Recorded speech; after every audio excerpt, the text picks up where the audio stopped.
Welcome to Hood Champion Boxing and Sports. In boxing, you find a way to win or you find a way to lose.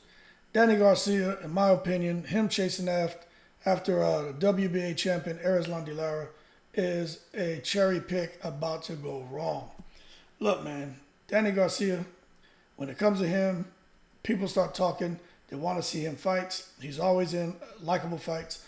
And fights are pretty much, when it comes to Danny Garcia, easy to make. He's bubbled up to 154 pounds, where there he's talked about, hey, he's tired of being a long-time player at 147. He's outgrown the weight at 154 pounds. He's looking to make some noise. We know he got in there with Jose Benavidez. Danny Garcia wasn't able to put a dent in him, but he was able to outbox him.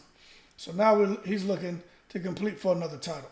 But this is where it gets a little tricky, because supposedly Lara has called out Danny Garcia, according to Danny Garcia. But I'm going to tell you this.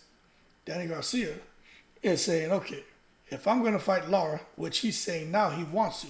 Remember, before he was trying to fight Jamel for all the marbles, but it looks like he'll never get that fight anyway. Now he wants to fight Lara, 39. Now I'm going to tell you right now, Erislandy Lara, his legs aren't the legs that they were when he fought Paul Williams. His legs aren't even the same as they were when he fought Canelo. I mean, furthermore, his legs aren't even the same as when Erislandy Lara fought Jarrett Hurd, and Jarrett Hurd caught up with him towards the end of the fight and knocked him down. So what I'm saying is, in my opinion, I'm just going to go ahead and say Erislandy Lara, his legs are gone, and his legs are what really helped him to outbox opponents and then to get him frustrated and eventually land a big left hand and get him out of there. But going forward with a guy like Garcia, I truly believe Lara has more than enough left in the tank. And although his legs are gone, he has enough movement to where he can still frustrate Garcia, outbox him, and I think he may be able to we might finally be able to see someone put a dent in Danny Garcia's chin. But for Garcia to try to catch him at 155 pounds at catch weight, that's complete madness. Now, Garcia is saying that he could fight for Lara's WBA title at 155 at a catch weight, but we know historically sanctioning bodies don't allow that. You can't come in now and fight for a 160-pound title at a catch weight of 155. That's just not realistic. But he goes on to say, look, after this fight, I get that W, I can fight for the middleweight title at 155. And he thinks that's realistic. Let me tell you something. What's wrong with Danny Garcia? Look, if you're not fighting at 147, cool. You're at 154, fight at 154. But if you're going to come now and want to fight guys at 160 pounds because you want to win the title, fight them at 160 pounds. Man, it's crazy. But the one thing about this fight, although I think it won't happen, that could make it a reality, is they're both with PBC. And we know there's really no in-between, and there shouldn't be too much of an issue. But I do think that Al Haymon may be willing to make that fight at a catch weight, but I just don't see the title being on the line.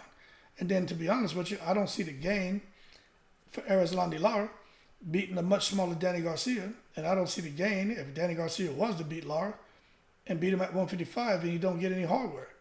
So it is what it is. But no matter who Danny Garcia comes back against, to me, you got to be very careful, because Danny Garcia, when he fought Earl Spence, Earl Spence just did what he normally does. I mean, it was a unanimous decision loss to Earl Spence. Then he came back. He fought Jose Benavidez. I don't know what Jose Benavidez was thinking in that fight, but I think Jose Benavidez could have done more. But Garcia did what he was supposed to. But I'm just saying, when it comes to this boxing, weirder things have happened. I just don't think Danny Garcia is going to be able to defeat Erislandy Lara. I mean, Danny Garcia's feet are too heavy. We know he likes to hold his ground. We know he's a free swinger like Arturo Gatti was, but I just don't think he has what it takes to get in there and clip a guy like Erislandy Lara. This is about to be another one of the Danny Garcia. He said, welcome to the Danny Garcia show. Welcome to the Danny Garcia cherry picking show. And I think this is another one of those cases where we're going to see it all go wrong. That's my opinion. But that being said, like and subscribe. Hope you enjoyed the video. Shout out to the veterans of all 7 continents. I'm in the breeze.